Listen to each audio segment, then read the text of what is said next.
শুধুমাত্র 3টি উপকরণ দিয়ে বাসায় তৈরি করে নিয়েছিলাম আজকে খুব মজাদার বিস্কিট। এর জন্য প্রথমেই একটা ব্লেন্ডারে জারে নিয়ে নিতে হবে 1/3 কাপ চিনি এবং 3টি এলাচ গুঁড়ো। চিনি এবং এলাচগুলো ভালোভাবে গুঁড়ো করে নিতে হবে। এরপর একটা মিক্সিং বোলের ভিতরে দিয়ে দিতে হবে 1 কাপ আটা। তার ভিতরে ওই চিনির গুঁড়াটা দিয়ে দিতে হবে। এর ভিতর দিয়ে দিতে হবে 1/2 কাপ সয়াবিন তেল আর দিয়ে দিতে হবে 1 টেবিল স্পুন গুঁড়া দুধ। মিশিয়ে একটা ডো বানিয়ে নিতে হবে।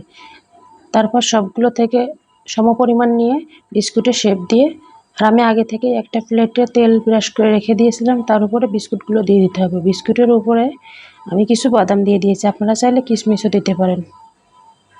সবগুলো বিস্কিট এভাবে বানিয়ে বাদাম দিয়ে দিতে হবে। তারপর একটা চুলায় আমি আগে থেকেই কড়াইটা 10 মিনিট ফ্রি হিট করে রেখেছিলাম। তারপর বিস্কিটগুলো দিয়ে টানা 20 মিনিট বেক করে নিলেই তৈরি হয়ে যাবে মজাদার বিস্কিট। এটা দোকানের বিস্কুটের থেকে কোনো অংশে কম নয়।